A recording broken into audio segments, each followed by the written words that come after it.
Every day I wake up. Well, here we are. So it was clear from the start that Netflix wanted Rebel Moon to be the next big franchise. Even before its release, they were putting merch in the stores and announcing tie-in comics. They were banking on Zack Snyder's name and built-in following to skyrocket this as the next big thing. Hell, they announced and released several projects connected to Snyder. They announced a sequel movie and animated show to Army of the Dead, and released a prequel called Army of Thieves. There was also an animated show called Twilight of the Gods, and of course there's Rebel Moon. And the hype and attention was there, for Rebel Moon especially. The trailers and behind-the-scenes clips got some decent views, and people were definitely talking about this. This was gearing up to be the next big thing, the new breakout franchise that will get people hooked. But the movie's released and, well, you know.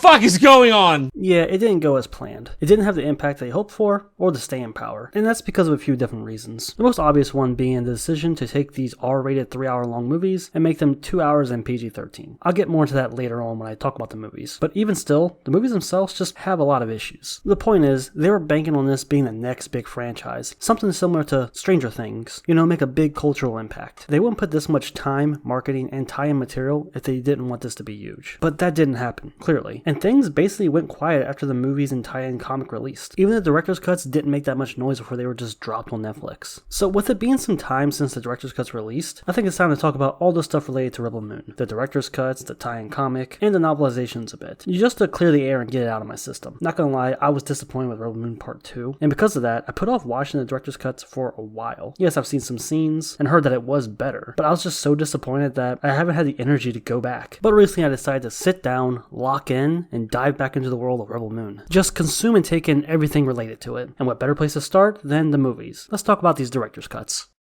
Sup, niggas?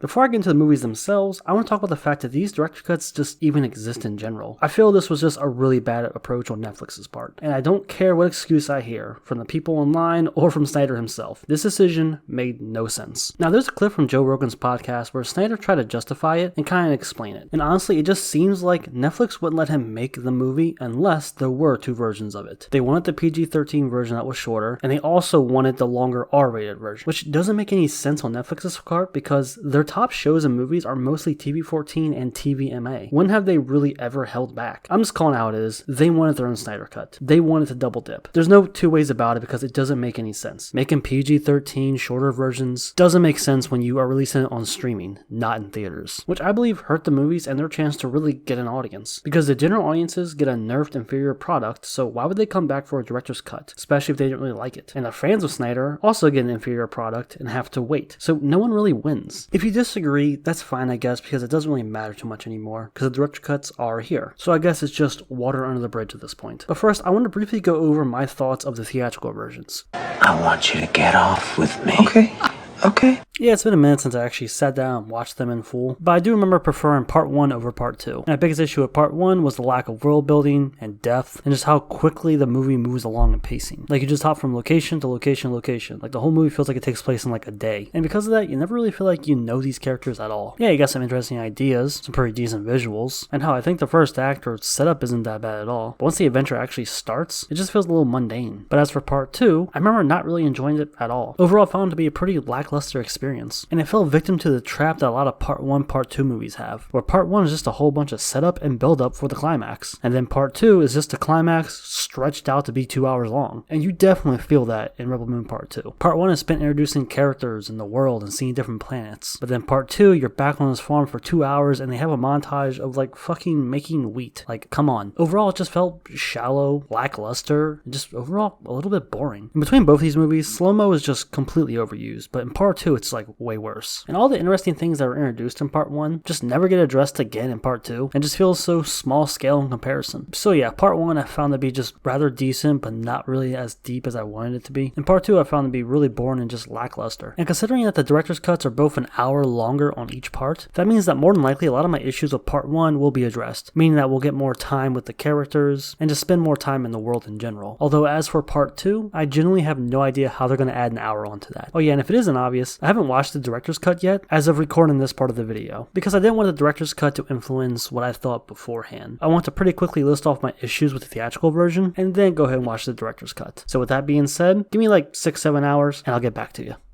I'm sorry to interrupt, ladies and gentlemen. But I cannot go on living unless I have this man inside me right now. Oh boy. Alright, so I don't really know the best way to approach this, because I don't really want to give a play-by-play explaining every single different scene and new addition that was added, because I don't really have time for that. So I'm gonna be honest, I'm just gonna give like a broad stroke opinion, and just kind of touch on some of the things that were added, and basically just tell you whether or not it fixes the issues that I had with the theatrical cut. But before that, I guess I'll just tell you the big main difference I saw with the rated R version. This is definitely Snyder Unleashed, so the violence is completely ramped up. So you get to see the action scenes in their entirety, and they are much better here. There is a lot of blood and a lot of gore, but more importantly, they don't feel so choppy, and they don't abruptly just cut. So I will say that a lot of the action scenes have a better flow to them. And honestly, this is probably some of the darkest stuff that Snyder shot. This is full-on edgy Snyder. And if you're a fan of that, then you'll definitely enjoy seeing this. But if you already don't like Snyder or his style, then you definitely won't enjoy this. So the overall vibe of these movies are much darker. Way more blood, way more gore, way more nudity, and also a lot of cursing. I mean, hell, for the director's cuts, they technically have different names for part 1 and part 2. So like I mentioned earlier, these director's cuts are about an hour longer each, and you definitely get a lot of extra footage. There's a lot more lore here and character scenes that I felt were missing, especially in part 1. But unfortunately, a lot of these extended character scenes don't seem to add too much to the overall movie, or how I felt about the characters in general. And most of them just amounted to having a slightly longer introduction scene. I mean, yeah, they have slightly more dialogue and whatnot, but it didn't really change my overall opinion about them. And some of these extended scenes are just kind of weird. Like, there's a Francis Ngannou cameo right before they meet Titus, and you actually get to see them meet Nemesis, but these moments don't really add much at all. I was hoping to see some more character interactions, and you do, but it's really just a few scenes added here and there. But it doesn't change my overall perspective of the characters. I still feel the same exact way I did before. In fact, if I'm being honest, there's a lot of extra scenes that just didn't add much of anything. Hell, the first one that comes to mind is the alternate intro, where the first 15 minutes is Noble taking out a royal family on a planet, then taking their son captive. This whole 15-minute intro is for this side character right here. He's the guy helping the farm while Korra is away gathering all the people. In fact, you get several additional scenes with him, and I really didn't care. I get why he's getting attention. He's mainly there to show what's going on at the farm while Korra is out getting help, but I mean, I really don't care, man. There are so many scenes like this that didn't add much at all. As I mentioned before, there's that Francis Ngannou cameo. There's also several scenes in this brothel that added a whole lot of nothing. Remember this hot robot chick? Yeah, she literally just walks out of the brothel, looks at the heroes, and that's it. There's also an extended scene with like Noble and the weird tentacle thing. Like, there's so many small things, I can't remember them all, and they just don't contribute that much at all. And when you combine this with all the extended character scenes, it just leads to a very boring experience. Now, there are some good stuff here. All the extra stuff with Jimmy the robot I actually found interesting. The new bits of lore that we saw through Korra's flashback I also found pretty cool. But there's just so much stuff that I just didn't want or need, or stuff that surprisingly didn't add as much as I thought it would, like all the extended character scenes, which also sucks. I'm just gonna say it, this is not like the Batman v Superman Ultimate Edition, where the 30 extra minutes picks a lot of the pacing issues, added more context to scenes to better understand the story, characters, and motivations. That's 30 extra minutes that makes sense. Rebel Moon director's cuts is mostly fluff, and yes, there was a lot of stuff in there that you wanted to see, but there's also a whole lot that you just do not care for. So I want to mention that it seems like I'm being harder on Snyder, and that's because I am. I don't hate Snyder, obviously. I'm just disappointed. His last 3 movies have been pretty underwhelming, so I'm just left really frustrated. Now, this next point I mentioned in a video before about Snyder going full Snyder over at Netflix and the issues that brings. I also had this conversation with a buddy of mine named Fox a while ago, so I'm mainly just going to echo the same points I made there. And it's the fact that Snyder was basically unchained for Rebel Moon and just did everything. Instead of picking and focusing on just a few really good ideas that he had, he decided to just include everything. Maybe he had too many yes men in the writer's room, maybe Netflix and the producers just let him go wild and do his own thing. But regardless of the circumstances, it was very clear that no one was there to reel him in, or maybe even try to have him narrow his focus. So he just did whatever he wanted, just unrestrained. And hey, I'm all for creative freedom and letting the director tell their story, but all this freedom just led to a very bloated, messy collection of movies that have some interesting ideas, but nothing really that satisfying. And as an S-class Snyder fanboy, this sucks to say, but these movies overall are just disappointing to me personally. And if me, a Snyder fan, can say that, I just know that the general audience probably has a lower opinion of these films. Now, would this made for a better show? Probably, since it has the footage for it. Or maybe it could have been a very solid 3-hour movie if they had a clearer vision and goal, instead of trying to show everything at once. Yeah, there were some interesting ideas, but also a lot of very shallow ones. Instead of trying to just do it all, they should have just had a few solid things to focus on. So are the director's cuts better than theatrical versions? I mean, sure, but like not by much. You get some more things that you wanted to see, but a whole lot more that you didn't want to see. And even by the end, you're still left unsatisfied. Overall, it's just overstuffed and very lackluster.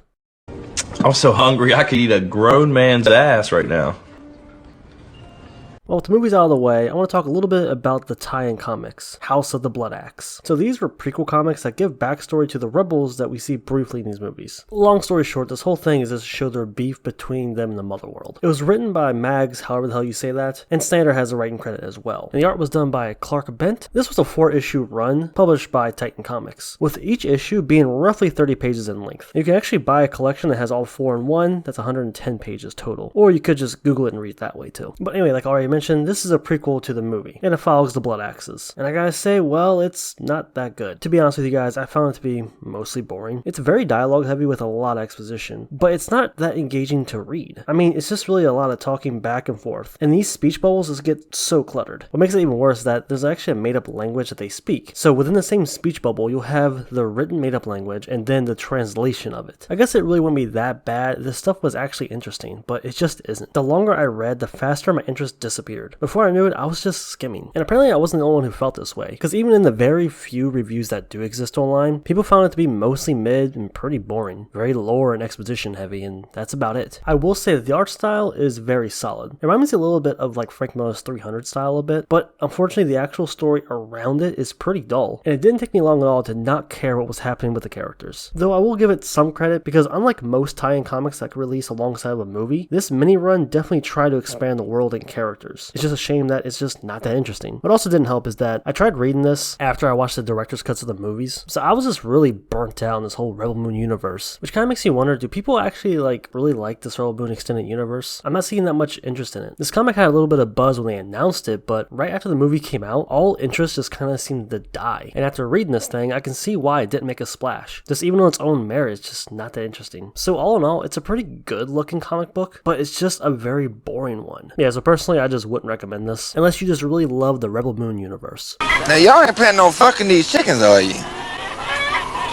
So the final thing I want to talk about very briefly are these novelizations. So I actually picked up the first novelization and own it physically. It was released alongside the first movie, and I read as much as I could, and I gotta say, it's pretty dull as well, which I guess shouldn't be surprising, because usually with novelizations, the studio will hire an author, give them the script, and tell them, hey, adapt this by a certain date, and that's pretty much it. So it's no surprise that the novelization is a bit dull. There are some exceptions, of course, but this isn't one of them. So the only real benefit you would get from reading this is that if you would have bought it before the director's cut's release, because this is basically just a sneak peek of that. It follows that version, so that's pretty neat. I don't own the second novelization, but I read the sample online and it's not much different, honestly. So these novelizations are really just the director's cut of the movie, just in novel form. And the writing itself isn't really the best. It mostly feels like a series of scenes back to back, with not that much flow between them. It feels less like a story and more like a series of events. I checked out other work by the author and read a little bit of her stuff, mainly just the free samples, and it's not that bad actually. I mean, it's definitely better than this. So I guess it more so comes across as very dry, because they were literally just handed the script and told, hey, write this before the movie comes out. So ultimately, this doesn't really add much, and honestly, I wasn't expecting it to. Most novelizations are pretty cut and dry, though there are some that really shake it up, like the Godzilla vs. Kong one is pretty good, and the Suicide Squad was actually pretty entertaining as well. But that's mainly because there was a lot of stuff in those novelizations that wasn't in the movie, and it adds a lot of different material and perspectives. So that's what made those interesting to read. The only way you really get value out of this is if you bought them before the director's cuts came out and you got a sneak peek of what that was going to be. That's pretty much it. I mean, honestly, I don't really have shit else to say about these novelizations. The one I own, I didn't even finish because I just found it so boring. I mean, initially it was kind of cool seeing all the deleted and extra scenes that were going to be for the director's cut, but that wasn't enough to carry my interest throughout the whole book. But I at least wanted to mention it because, hell, I bought it. She does. I'm pretty fucking far from okay. Yeah, so now that I've experienced pretty much everything Rebel Moon has to offer, I can honestly say I don't have any more interest in this universe, in this franchise. It was overall just very disappointing, lackluster, everything I've already said before. And honestly, that's why I put off making this video for so long. I had no desire or interest to talk about any of it. So I'm fully aware that this video is pretty outdated. I mean, these director's cuts came out months ago. I just put it off because I just had no interest. And you have no idea how much that sucks to say. And I guess I'll use this opportunity to say that I'm fully aware I've been out of the YouTube game for quite a while, and I do have desire to come back and talk about some more stuff, but I don't really have as much interest or drive to talk about things that I dislike. It's kind of like I said like a year ago. I'm getting too damn old and I don't really want to waste time talking about things that just disinterest me. So I guess expect more videos pretty soon in the future, but it'll be on topics that I'm more so interested in. There are a few comic book related things that I would like to discuss, but overall there's a bunch of other things I want to talk about instead. But we'll get there when we get there. So anyway, see ya.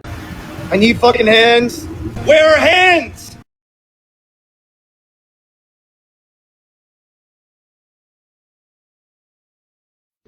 Yo, JJ, what's up, bro? What are you playing? Yo, bro, I'm just playing this Rocket League. Oh, really? Yeah.